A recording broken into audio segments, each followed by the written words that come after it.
नरेंद्र मोदी जी के नेतृत्व में कैबिनेट की बैठक हुई जिसमें कुछ महत्वपूर्ण निर्णय लिए गए हैं। मैं आप सबके बीच में उसकी जानकारी देने के लिए आया हूं। जैसे आपको जानकारी है कि बहुत लंबे समय से लद्दाख को केंद्र शासित प्रदेश बनाने की एक लंबी मांग थी। उस सपने को पूरा भी नरेंद्र मोदी जी की सरकार ने किया और 15 अगस्त 2020 को स्वतंत्रता दिवस पर अपने उद्बोधन में माननीय प्रधानमंत्री जी ने लद्दाख के क्षेत्र के लिए कुछ घोषणाएं भी की थी। उसको लेकर बड़े निर्णय आज दो किए गए हैं। तो केंद्र शासित प्रदेश लद्दाख में 750 करोड़ रुपए की लागत से सेंट्रल यूनिवर्सिटी की स्थापना की जाएगी।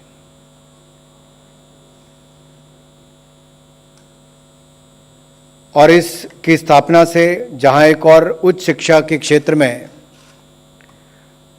क्षेत्रीय असंतुलन को दूर करने का प्रयास होगा, क्षेत्र में बौद्धिक विकास को सहायता मिलेगी और इसके साथ साथ लद्दाख में सेंट्रल यूनिवर्सिटी की स्थापना से उच्च शिक्षा का प्रसार होगा, छात्रों को उच्च शिक्षा के अधिक अवसर मिलेंगे। ये सेंट्रल यूनिवर्सिटी वहाँ पर अन्य शिक्षण संस्थानों के लिए भी एक मॉडल का कार्य करेगी। वहाँ उच्च शिक्षा की क्वालिटी में सुधार होगा।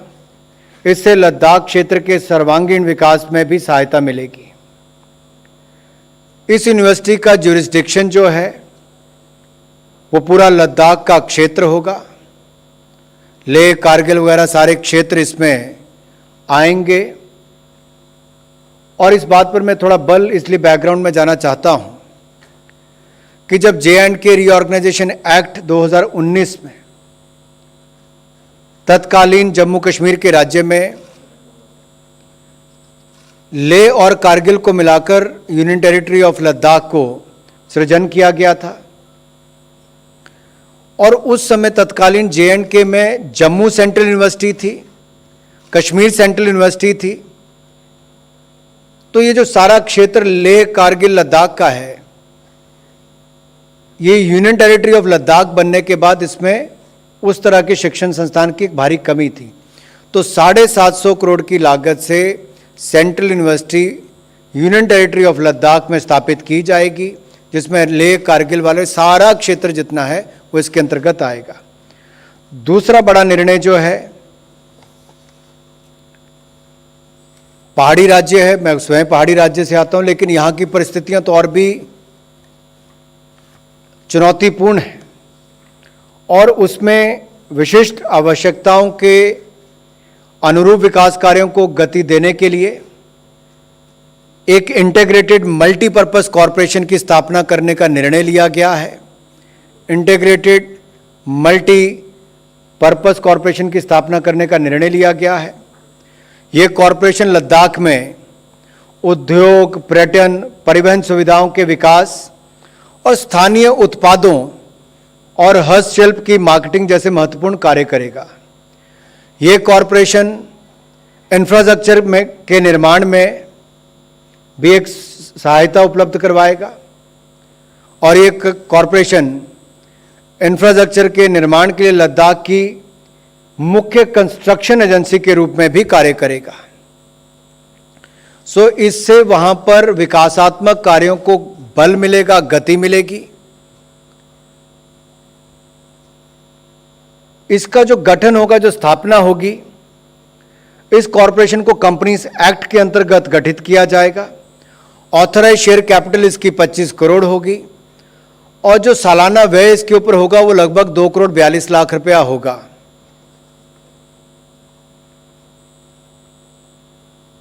इसकी स्थापना से यूनियन टेरिटरी ऑफ लद्दाख में के तीव्र गति के विकास का मार्ग जो है वो प्रशस्त होगा। केंद्र शासित प्रदेश लद्दाख का समावेशी और एकीकृत विकास हो, इसी मंशा से इसको माननीय प्रधानमंत्री जी के नेतृत्व में मंजूरी मिली। इससे क्षेत्र की जनता का भी सामाजिक आर्थिक विकास होगा। रोजगार के सृजन भी इसी के माध्यम से होंगे और विकासात्मक कार्य गतिविधियों को भी बल मिलेगा। आत्मनिर्भर भारत, जहां उसको बल, ये पिछले निर्णय जो मैंने कहे उससे भी बल मिलेगा।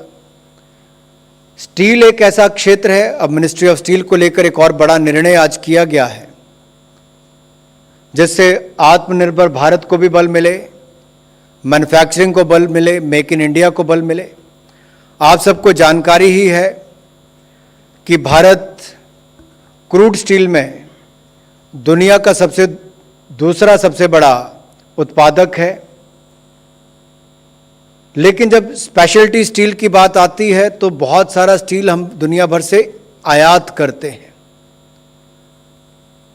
तो आयात कम हो, एक तरह से ना के बराबर हो, अपनी क्षमताओं को बढ़ाना है, तो उसके लिए 6,322 करोड़ रुपए की पीएलआई स्कीम स्पेशलिटी स्टील के लिए आज मंजूरी दी गई है। तो speciality steel production link incentive scheme के अंतर्गत लाकर इसको 6,322 करोड़ रुपए की आज मंजूरी दी गई है। इससे मैन्युफैक्चरिंग को बल मिलेगा, आयात कम होंगे, 5,25,000 रोजगार के अवसर उत्पन्न होंगे, 68,000 सीधे तौर पर होंगे। और यही नहीं,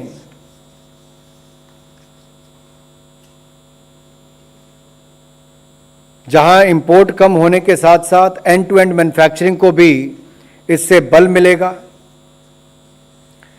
कुल मिलाकर 39,625 करोड़ रुपए का निवेश आकर्षित होगा। This will attract investment close to the tune of 39,625 crore rupees.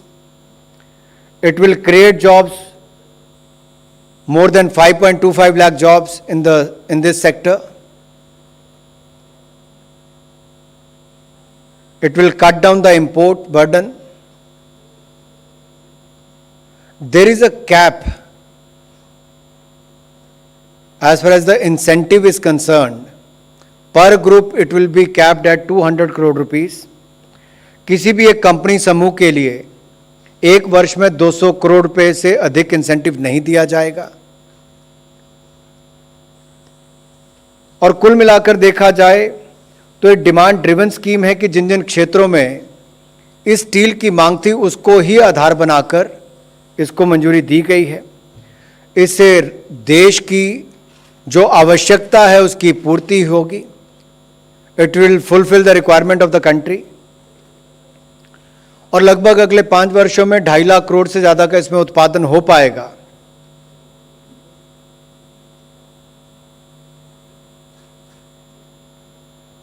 इससे हमारे एक्सपोर्ट को भी बल मिलेगा, निर्यात को भी बल मिलेगा। ना केवल इससे देश की आपूर्ति होगी बल्कि निर्यात करने के भी अवसर मिलेंगे।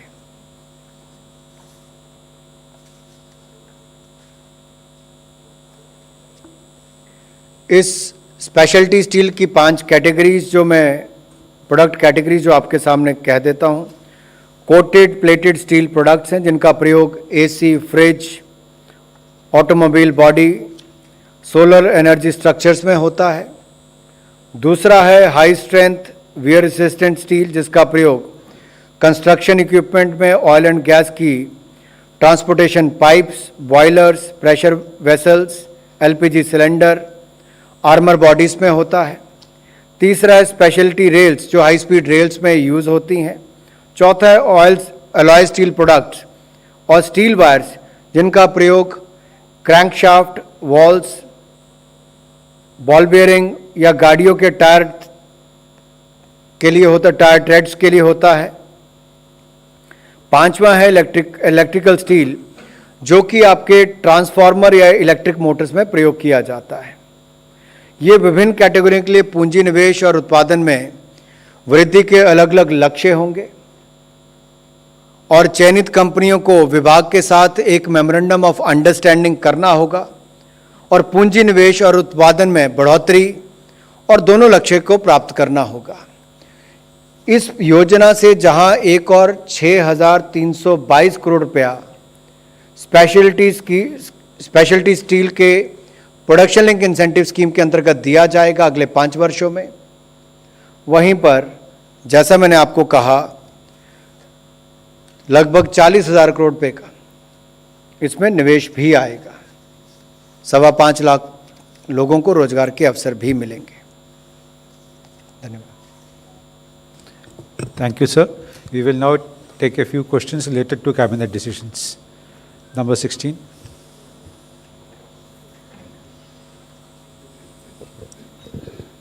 मंत्री एस.एम. आसिफ, एडिटर इन दिनों। मेरा सवाल है कि आपने जो सेंट्रल यूनिवर्सिटी का अनुमानित लागत बता दिया, ये कितने दिनों में ये शुरू हो जाएगी लद्दाख में, पहला। और दूसरा ये है कि जो आपने एक कॉरपोरेशन नियुक्त की है, वो क्या इंडस्ट्री लगाने में सारी एक ही विंडो पर काम होगा क्या? आपने लद्दाख को लेकर बड़े महत्वपूर्ण प्रश्न पूछे हैं। जैसे मैंने कहा, इसका कार्यक्षेत्र लेह से लेकर कारगिल तक का सारा होगा। यूनिवर्सिटी का पहला चरण पहले 4 वर्षों में पूरा कर लिया जाएगा। और जैसा आपने जम्मू सेंट्रल यूनिवर्सिटी और कश्मीर सेंट्रल यूनिवर्सिटी में भी देखा होगा कि जब तक भवन बनता है, या मेरे यहाँ पर सेंट्रल यूनिवर्सिटी जो है उसमें भी भवन बाद में बनना भी शुरू होता है, उससे पहले क्लासेस शुरू हो जाती हैं, तो बच्चों को अवसर मिलते हैं। एक तो वो इसमें देखा जाएगा उन सबको, और पहला चरण पहले 4 वर्षों में पूरा हो जाएगा। दूसरा जो आपने कहा है, कॉरपोरेशन बनाने की जरूरत क्यों पड़ी इंटीग्रेटेड इंफ्रास्ट्रक्चर डेवलपमेंट के लिए, क्योंकि पहाड़ी राज्यों की एक अपनी परिस्थितियां रहती हैं। वहाँ का जो मौसम के कारण, स्थानीय परिस्थितियों के कारण, फैलावट के कारण, कम जनसंख्या के कारण भी वहाँ पर अवसर भी कम होते हैं और काम करने के दिन भी कम होते हैं। अब जो बड़ी कॉरपोरेशन थी वो जम्मू कश्मीर में थी, तो वहीं पर रह गई।